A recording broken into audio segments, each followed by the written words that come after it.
ये किसी भाई ने सवाल पूछा है, मैदा में दर्द बहुत होता है, आपसे मुकम्मल इलाज करवाना चाहती हूँ। मेरे मोहतरम भाइयों और बहनों, मैदे में दर्द क्यों होता है? मैं अपनी हर तकरीर में एक बात जरूर कहता हूं कि कभी भी इलाज करने के बारे में मत जाया करो। सबसे पहले ये देखो कि तकलीफ क्यों होती है। अच्छा, ये ज्यादा बेहतर है तकलीफ ना हो कि इलाज बेहतर है? तो मैदा खराब होता है जब आप अपना खाना silver, steel, non stick, Teflon, pressure cooker के बर्तनों में पकाते हो। देखो मेरे मोहतरम भाइयों, अभी मैंने जुमे में एक बात कही, आंख में कोई चीज चली जाए तो आंख के अंदर से चीज निकालनी चाहिए कि दर्द की दवाई खानी चाहिए? पक्की गल है। और अगर जिस्म में चली जाए तो जो मैदे से चली जाए,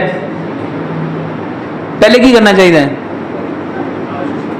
और आप सारी जिंदगी क्या करते हो? वो कहते उन्होंने उत्थे पड़ी रहने दर्द की दवाई दे। मेरे मोहतरम भाइयों, सिल्वर घिसता है, सिल्वर प्लास्टिक घिसता है, नॉन स्टिक घिसता है, जाता कहां है?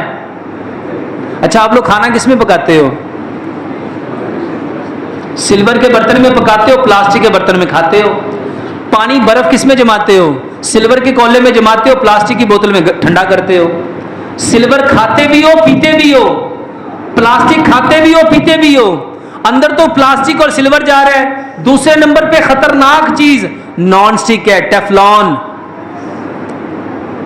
ये नॉन स्टिक के बर्तन, मेरे मोहतरम भाइयों, इसके ऊपर 12-13 केमिकल्स की कोड की जाती है, लेयर, जिसको टेफलॉन बोलते हैं। ये भी टूटती है। ये जाती कहां है? अच्छा, उसको नहीं छोड़ते, रोज दवाई खाते हैं। तो सबसे पहले बर्तन बदलो। सबसे पहले मेरे मोहतरम भाइयों, हम किस चीज से पैदा हुए हैं? वापस कहां जाना है? और कल क़यामत वाले दिन उठाए कहां से जाना है? मिट्टी के बर्तन इस्तेमाल करो। मिट्टी के बर्तन में खाना पकता है और बाकी बर्तनों में खाना गलता है। और गला हुआ खाना खा के किसी को सुकून मिल सकता है? और एक लुकमे को मेरे मोहतरम भाइयों 32 बार चबाओ।